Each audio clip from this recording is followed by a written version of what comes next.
Hello students, हम लोग chapter पढ़े रासायनिक अभिक्रियाएं एवं समीकरण यानी केमिकल रिएक्शंस एंड इक्वेशन। आज की क्लास में हम लोग बात करेंगे कि ऑक्सीकरण अवकरण का हमारे दैनिक जीवन पर क्या प्रभाव है। तो मैं यहाँ पे हेडिंग देता हूँ, दैनिक जीवन में ऑक्सीकरण ऑक्सीकरण ऑक्सीकरण अवकरण के प्रभाव ऑक्सीकरण अवकरण के प्रभाव। देखिए, हम लोग कई तरह से देखते हैं कि ऑक्सीकरण अवकरण का उपयोग हमारे दैनिक जीवन में है। जैसे हम लोग जो भोजन ग्रहण करते हैं उस भोजन का पाचन भी ऑक्सीकरण के कारण ही होता है। तो मैं यहाँ पर हेडिंग देता हूँ फर्स्ट नंबर में, भोजन का पचना भोजन का पचना यानी कि डाइजेशन ऑफ फूड। तो भोजन का पचना भी ऑक्सीकरण के ऊपर ही निर्भर करता है। ये कैसे होता है? तो जब हम लोग भोजन ग्रहण करते हैं तो मुख में हम चिबाएंगे और चिबाकर वो होता क्या है, चिबाने पे क्या हो जाता है, चिबाने पे वो बारीक टूट कर वो क्या हो जाता है, हमारे लार के साथ सनकर स्टार्च के रूप में वह परिणत हो जाता है। ठीक है, स्टार्च के रूप में वो परिणत हो जाता है और वह स्टार्च क्या हो जाता है, अपघटित होकर पाचन क्रिया के क्रम में ग्लूकोज बन जाता है और वह ग्लूकोज हमारे शरीर के कोशिकाओं में जब पहुंचता है, कोशिकाओं में माइटोकॉन्ड्रिया होती है, उस माइटोकॉन्ड्रिया में जब जाता है तो वहां पर हम लोग ऑक्सीजन को भी लेके जाते हैं। श्वसन क्रिया से ऑक्सीजन भी उन माइटोकॉन्ड्रियाओं के पास पहुंच जाता है और ये ग्लूकोज भी पहुंचता है। तो ग्लूकोज पर वह माइटोकॉन्ड्रिया में जो ऑक्सीजन जाता है क्रिया कर उसे अपघटित कर देता है। ठीक है, यानी ऑक्सीजन के द्वारा ही होता है। तो अपघटित होकर वो क्या बन जाता है, तो वो अपघटित होकर ऊर्जा के रूप में तथा कार्बन डाइऑक्साइड के रूप में परिणत हो जाता है। तो मैं यहाँ पे देख रहा हूँ कि हमारे शरीर के अंदर जो भोजन का पाचन हो रहा है वो ऑक्सीजन के द्वारा ही हो रहा है, ऑक्सीजन ही उस पर क्रिया कर रहा है, यानी उसका ऑक्सीकरण हो रहा है। तो मैं इसमें लिख सकता हूँ कि हमारे भोजन में मुख्यतः हमारे भोजन में मुख्यतः क्या रहता है, तो मुख्यतः हमें कार्बोहाइड्रेट ही मिलता है। ज्यादातर हम लोग कार्बोहाइड्रेट, चावल, आलू, ब्रेड, इन सब में कार्बोहाइड्रेट ही मिलता है हम लोग, है ना।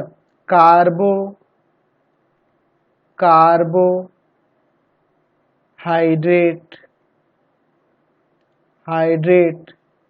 रहता है और जब हम लोग ये भोजन मुख में ग्रहण करते हैं तो उसको चिबाएंगे और चिबाकर लार से सन जाएगा तो स्टार्च के रूप में हो जाता है। तो हम लोग लिखेंगे कि पाचन क्रिया के क्रम में, तो पाचन क्रिया के क्रम में कौन हमें मिलता है, तो हमें स्टार्च मिलता है।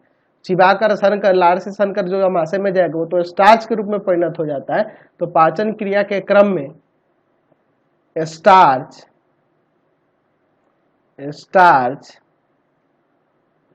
अपघटित होकर, और कैसे ये पूर्ण अपघटन होता है इसके बारे में हम लोग बायोलॉजी में पढ़ेंगे, अभी हम लोग शॉर्ट में इसको समझेंगे। ठीक है, अपघटित होकर ग्लूकोज बनाता है। ठीक है, जो हमारे शरीर की कोशिकाओं में उपस्थित ऑक्सीजन। अब ये ऑक्सीजन कैसे पहुंचता है इसके बारे में भी हम लोग बाद में बात करेंगे, हम लोग बायोलॉजी में समझेंगे। ठीक है, तो जान लो कि कोशिकाओं में ऑक्सीजन पहुंच जाता है श्वसन क्रिया के द्वारा। ठीक है, अब वो कैसे पहुंचता है उसके बारे में डीपली हम लोग आगे डिस्कशन करेंगे। ठीक है, उपस्थित ऑक्सीजन द्वारा ऑक्सीकृत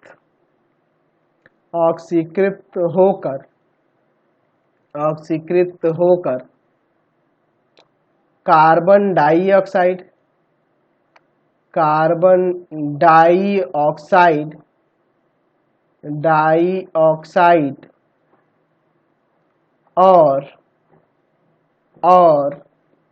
ऊर्जा, ऊर्जा जो होती है ना एटीपी के रूप में होते हैं, एडिनोसाइन ट्राइफॉस्फेट इसे कहते हैं, ऊर्जा में परिवर्तित हो जाता है, परिवर्तित हो जाता है। और हम लोग जब सांस छोड़ते हैं तो कार्बन डाइऑक्साइड बाहर निकल जाएगा, तो लिख देंगे कि श्वास छोड़ने के क्रम में कार्बन डाइऑक्साइड गैस हमारे शरीर से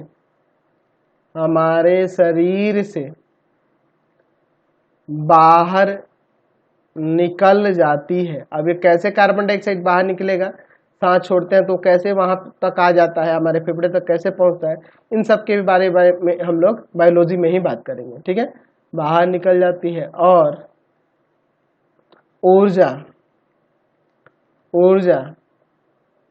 से हमारे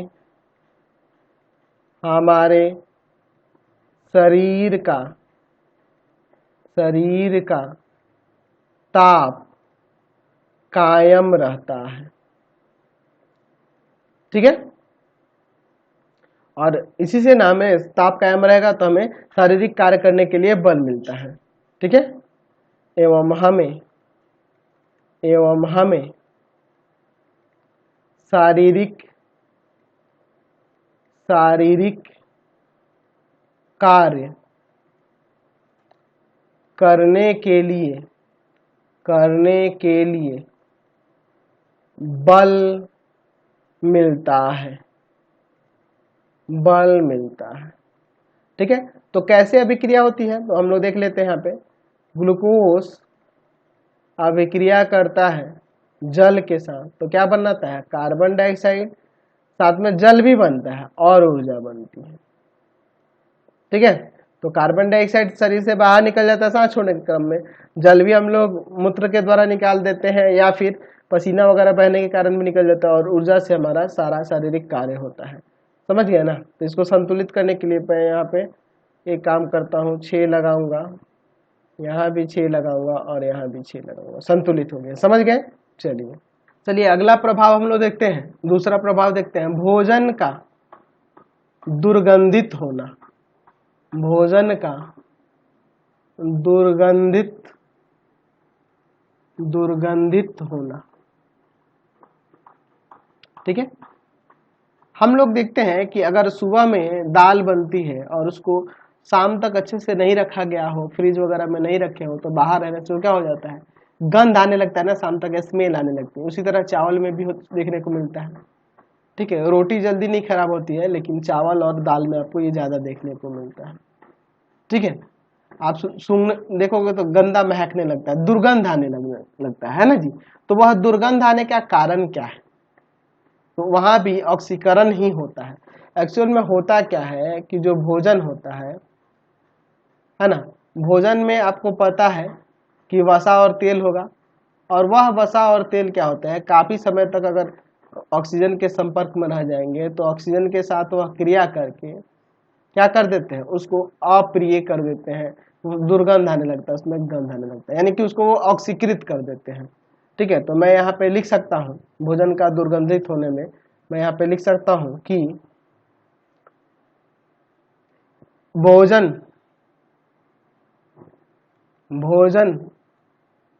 के दुर्गंधित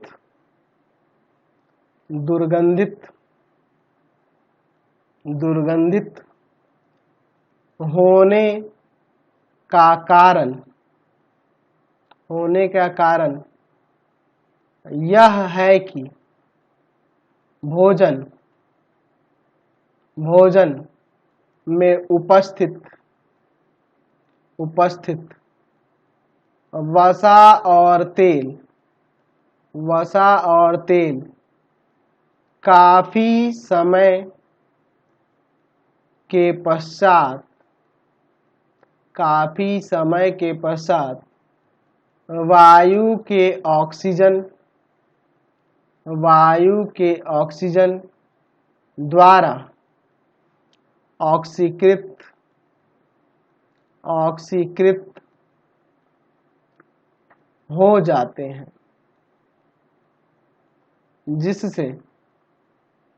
जिससे उनके या उनमें लिख देते हैं, जिससे उनमें गंध आने लगती है। ठीक है, समझ गए। अब देखिए, अब हम लोग उसको अप्रिय होने से, गंधित होने से कैसे बचा सकते हैं। ठीक है, हम लोग क्या करेंगे, उसको ऑक्सीजन के संपर्क में ना जाने के लिए क्या क्या व्यवस्था कर सकते हैं। तो हम लोग उसको दुर्गंधित होने से, अप्रिय होने से बचाने के लिए हम लोग उसका हेडिंग देते हैं रोकने का उपाय, यानी कि हम लोग लिख सकते हैं कि दुर्गंधित होने से बचाने के उपाय। दुर्गंधित होने से बचाने के उपाय क्या क्या है, इसके उपाय क्या क्या हम लोग उपाय अपना सकते हैं। तो पहला तो यह उपाय है कि उसमें हम लोग एक ऑक्सीकरण रोकने के लिए एक केमिकल मिलता है, यौगिक है, उसे हम लोग एंटीऑक्सीडेंट कहते हैं। उसको अगर मिला दिया जाएगा ना तो भोजन दुर्गंधित जल्दी नहीं होगा, उसका ऑक्सीकरण रुक जाता है लंबे समय के लिए। तो मैं यहाँ पे लिख सकता हूँ कि वसायुक्त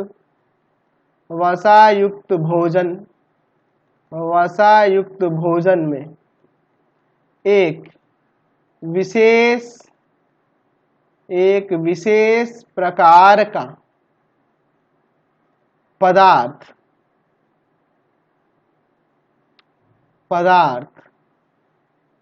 जिसे एंटीऑक्सीडेंट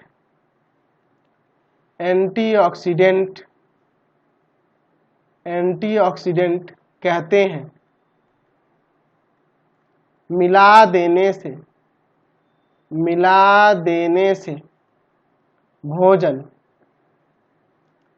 का ऑक्सीकरण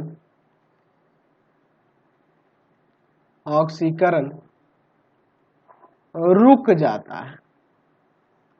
अब ये एंटीऑक्सीडेंट कौन कौन से आपके यौगिक हो सकते हैं, जैसे अगर आप बात करें सिट्रिक अम्ल, तो सिट्रिक अम्ल भी एक आपका एंटीऑक्सीडेंट है। ठीक है, सिट्रिक अम्ल आपका एक प्रकार का क्या है, एंटीऑक्सीडेंट है। उस सिट्रिक अम्ल को अगर मिला दिया जाएगा वसा युक्त वाले भोजन में तो उसका ऑक्सीकरण रुक जाता है। और क्या उपाय है, हम लोग क्या करेंगे कि उसको रेफ्रिजरेटर में, फ्रिज में रख देते हैं भोजन को। तो हम लिख सकते हैं कि घरों में भोजन को रेफ्रिजरेटर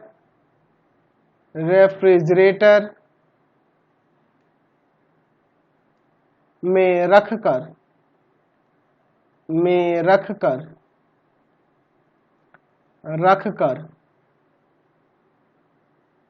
उसके ऑक्सीकरण को कम किया जा सकता है। होगा खराब, थोड़ा टाइम लगेगा, ऑक्सीकरण को कम किया जा सकता है।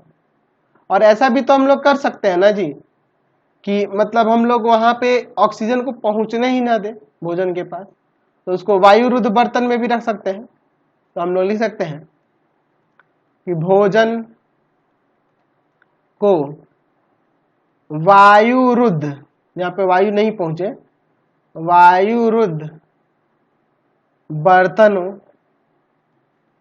बर्तनों में रखकर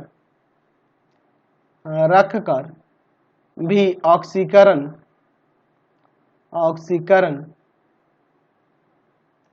को कम किया जा सकता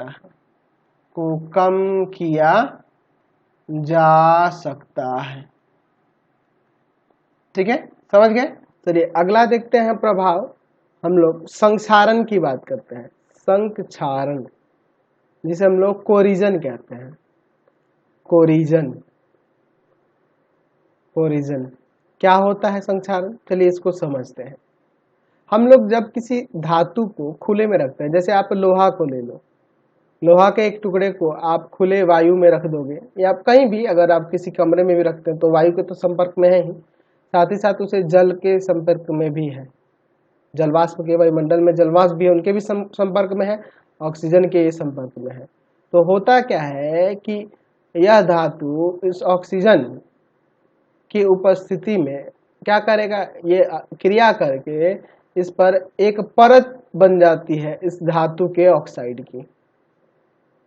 ठीक है, धातु के ऑक्साइड की इसके ऊपर एक परत बन जाती है जिसे हम लोग उसका संक्षारण कहते हैं। ठीक है, तो लोहे के ऊपर ऐसा होता है तो उसे हम लोग जंग लगना कहते हैं। लोहे का संक्षारण यानी कि जंग लगना उसे कहते हैं। तो हम लोग इसमें कह सकते हैं संक्षारण में कि जब कोई धातु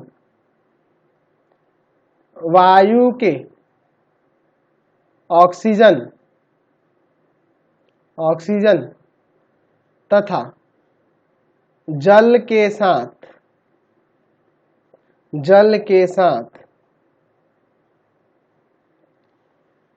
क्रिया करके उस धातु का ऑक्साइड बनाता है, उस धातु का ऑक्साइड बनाता है, तो उसे संक्षारण कहते हैं।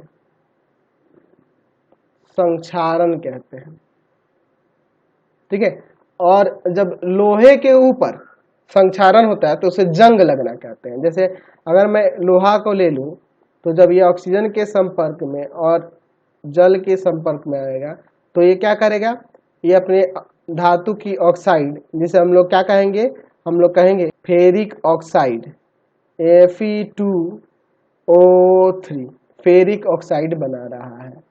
ठीक है, तो यह फेरिक ऑक्साइड क्या है, इसके धातु के ऑक्साइड की एक इसके ऊपर परत बन जाती है और जिसके कारण आपको देखते हैं वो कमजोर हो जाता है। आप देखते हो ना, अगर हम लोग लोहे को ऐसे रख देंगे तो जंग लगने लग जाता है। तो जंग किसके संपर्क में रह सकता है, ऑक्सीजन और जल के ही संपर्क में रहने से उस पर लगता है। तो समझ गए संक्षारण क्या होता है। अब देखिए, अब जंग लगने से उपाय कई सारा है। तो हम लोग हो सकता है कि इसको पेंट कर दे, लोहे का एक टुकड़ा है, मान लीजिए खिड़की ही है, दरवाजा ही है, तो उसको हम लोग पेंट कर देते हैं तो उसका संक्षारण बाधित हो जाता है। किसी अन्य धातु की उस पर परत चढ़ाकर उसका संक्षारण बाधित किया जा सकता है। उसे मिश्र धातु में भी बदल कर उसका संक्षारण बाधित किया जा सकता है। हम लोग संक्षारण को आगे धातु पढ़ेंगे ना, तो वहां पे इसको डीपली पढ़ेंगे, संक्षारण के बारे में और ज्यादा ही बेहतर तरीके से जानेंगे। अभी बस ओरली ऐसे समझ लीजिए, अगले चैप्टर में हम लोग संक्षारण के बारे में बहुत ही डीपली पढ़ेंगे। ठीक है, चलिए अगला प्रभाव देखते हैं हमारे दैनिक जीवन में क्या है ऑक्सीकरण अवकरण का। तो मैं लिखता हूं दहन की क्रिया जो होती है इसके लिए, जिसे कंबसन कहते हैं, कंबसन। ठीक है, हम लोग देखे हैं कि अगर मैं एक मोमबत्ती को जलाकर, ठीक है, और फिर मैं इसे ढक देता हूं, एक ग्लास से मैं ढक देता हूं, तो बूझ जाती है। वह बूझ क्यों जाती है जी, तो बूझने का कारण यह है कि वहां पे वो उसको ऑक्सीजन नहीं मिल पाता है। ठीक है, तो दहन की क्रिया जो होती है ऑक्सीजन के उपस्थिति में ही होती है। जब ऑक्सीजन होता है तभी ऑक्सीजन की उपस्थिति में दहन की क्रिया होती है। अब ये दहन होता क्या है, इसके बारे में हम लोग इसी चैप्टर में पढ़ने वाले हैं। ठीक है, अभी इसी चैप्टर में आगे हम लोग दहन की बात करेंगे। तो ये भी हमारे दैनिक जीवन में है। हम लोग जो देखते हैं, आप आग जलाते हो तो ऑक्सीजन के कारण ही ऐसा वो संभव हो पाता है। एक्चुअल में क्या होता है, हम लोग जानते हैं कि कार्बन ऑक्सीजन के साथ क्रिया करके क्या बनाता है, कार्बन डाइऑक्साइड बनाता है। जहाँ भी ऑक्सीकरण हो रहा है तो कार्बन क्या है, कार्बन के रूप में हम लोग लकड़ी कह सकते हैं, कोयला कह सकते हैं। ठीक है, तो हम लोग कोयले को लेते हैं और कोयले को जब ऑक्सीजन की उपस्थिति में जलाते हैं तभी कार्बन डाइऑक्साइड बनता है। तो हम लोग जानते हैं कि जब कार्बन ऑक्सीजन के साथ यहाँ क्या कर रहा है, संयोग कर रहा है, तो संयोग करने का मतलब है ऑक्सीकरण हो रहा है। समझ रहे ना। तो चलिए अब हम लोग दहन की बात करते हैं, थोड़ा डीपली इसको समझते हैं, दहन क्या होता है, कैसे इसमें क्रिया होती है, इसको समझते हैं। तो चलिए देखते हैं दहन। तो दहन को हम लोग यहाँ पे ऐसे परिभाषित कर देते हैं पहले, फिर इसे हम लोग फिर समझेंगे। ठीक है, हम लोग कह सकते हैं कि किसी पदार्थ के ऑक्सीजन में जलने पर ऊष्मा और प्रकाश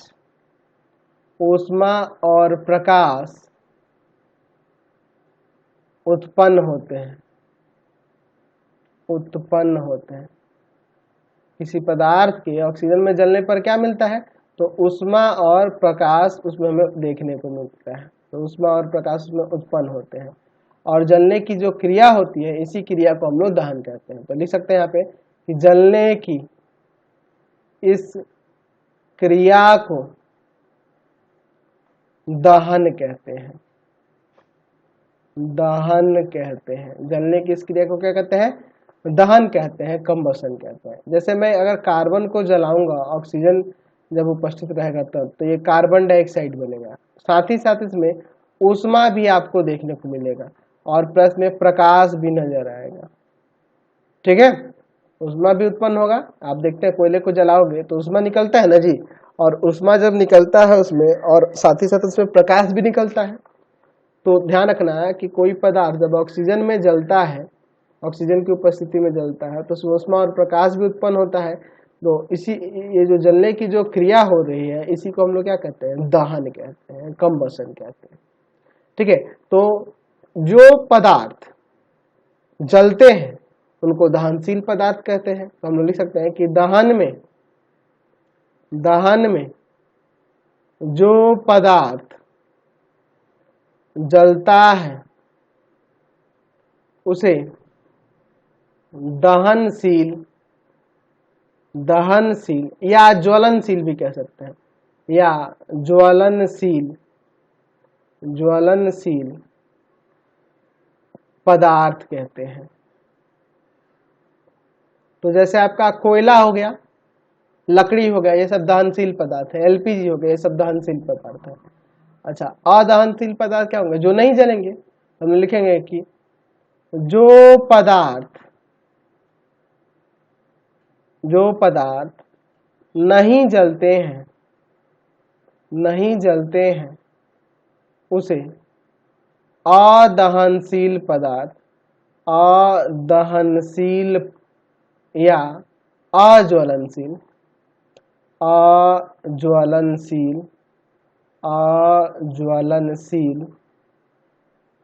पदार्थ कहते हैं। तो जैसे पत्थर हो गया, ईंट हो गया, ये सब नहीं जलने वाला पदार्थ। समझ गए? कभी कभी दहन की क्रिया ऑक्सीजन की अनुपस्थिति में भी होती है। हम देख रहे थे कि अभी दहन जो है ऑक्सीजन की उपस्थिति में ही होता है, लेकिन कभी कभी दहन की क्रिया ऑक्सीजन की अनुपस्थिति में भी होती है। तो हम लोग हेडिंग देते हैं ऑक्सीजन की अनुपस्थिति में दहन किस तरह से होता है। तो हम लोग यहाँ पे इसे एक अभिक्रिया द्वारा देखेंगे। जब हम लोग मैग्नीशियम की अभिक्रिया नाइट्रोजन में जलाकर करते हैं तो क्या बनता है आपका? तो बनता है मैग्नीशियम नाइट्राइट प्लस ऊष्मा भी निकलेगा और प्रकाश भी निकलेगा। तो यहाँ ऊष्मा और प्रकाश उत्पन्न हो रहा है, तो ये दहन की क्रिया है ना, लेकिन इसमें देख रहे हैं ऑक्सीजन नहीं है, ऑक्सीजन की अनुपस्थिति में हो रहा है यह दहन की क्रिया। तो कुछ कभी कभी रासायनिक अभिक्रिया कुछ ऐसी भी होती हैं जिसमें आपको ऑक्सीजन देखने को नहीं मिलेगा और वो दहन वहां देखने को मिलेगा, यानी ऊष्मा और प्रकाश प्राप्त होगा लेकिन ऑक्सीजन की उपस्थिति उसमें नहीं देखने को मिलेगी। तो इस प्रकार हम लोग ये कह सकते हैं कि यहाँ जो दहन हो रहा है ऑक्सीजन की अनुपस्थिति में हो रहा है। चलिए अब हम लोग बात करते हैं कि दहन के लिए कुछ उपयोगी शर्तें हैं, वो कौन कौन सी शर्तें हैं इसके बारे में। तो मैं यहाँ पे हेडिंग देता हूँ, दहन के लिए आवश्यक शर्तें, यानी दहन की क्रिया होने के लिए कौन कौन सी शर्त है इसको समझ लेते हैं। पहली शर्त क्या है कि वह दहनशील पदार्थ होना चाहिए। अब पत्थर को लेके जलाओगे तो नहीं ना जलेगा, तो हम लोग लिख सकते हैं कि दहनशील दहनशील पदार्थ की उपस्थिति चाहिए, तभी दहन की क्रिया होगी। और क्या चाहिए जी, जो दहन के लिए पोषक पदार्थ चाहिए, जैसे ऑक्सीजन चाहिए या वायु चाहिए, तो उसकी हमें प्राप्ति होनी चाहिए, वो उपस्थित होना चाहिए। तो लिख सकते हैं कि दहन के पोषक पदार्थ की उपस्थिति, ठीक है, पोषक पदार्थ की उपस्थिति होनी चाहिए। पोषक पदार्थ क्या हो जाएगा आपका, हवा होगा, ऑक्सीजन होगा, ये चाहिए हमें, ठीक है। चलिए, और किस चीज की उपस्थिति होनी चाहिए, तो हमें ज्वलन ताप प्राप्त होना चाहिए। ज्वलन ताप की प्राप्ति। अब ये ज्वलन ताप होता क्या है, देखिए ज्वलन ताप का मतलब है कि जिस निम्न ताप पर कोई पदार्थ जलना प्रारंभ करता है उतना तापमान उसे मिलना चाहिए, तभी वो जलेगा। जैसे अगर मैं बात करता हूँ, मैं एक लकड़ी का बड़ा सा टुकड़ा लेता हूँ, गट्ठर ले लेता हूँ, बड़ा सा टुकड़ा लेता हूँ, और माचिस के तिल्ली से मैं इसे लगाऊंगा, आग लगाने की कोशिश, तो ये नहीं जलेगा, क्योंकि उतना ताप इसे नहीं मिल रहा है जितना ताप पे ये जलना प्रारंभ करेगा, ठीक है। तो हमें ज्वलन ताप की प्राप्ति होनी चाहिए। यानी ज्वलन ताप को हम लोग ऐसे लिख सकते हैं कि जिस न्यूनतम ताप पर कोई पदार्थ जलना प्रारंभ करता है उस ताप को, उस पदार्थ का ज्वलन ताप कहते हैं। ज्वलन ताप कहते हैं, समझ गए ज्वलन ताप क्या होता है। तो जो न्यूनतम तापमान है जलने के लिए उतना जरूरी होना चाहिए, तभी आपका पदार्थ जलेगा और तभी ज्वलन की क्रिया होगी, तो कहेंगे कि दहन हुआ है। समझ गए। तो इस वीडियो में इतना ही रहने देता हूँ, नेक्स्ट वीडियो में आगे के टॉपिक को देखेंगे। आपको हमारे 3 चैनलों को सब्सक्राइब करना होगा। पहला है पाथफाइंडर क्लासेस छपरा, दूसरा है भारती भवन रविकांत सर,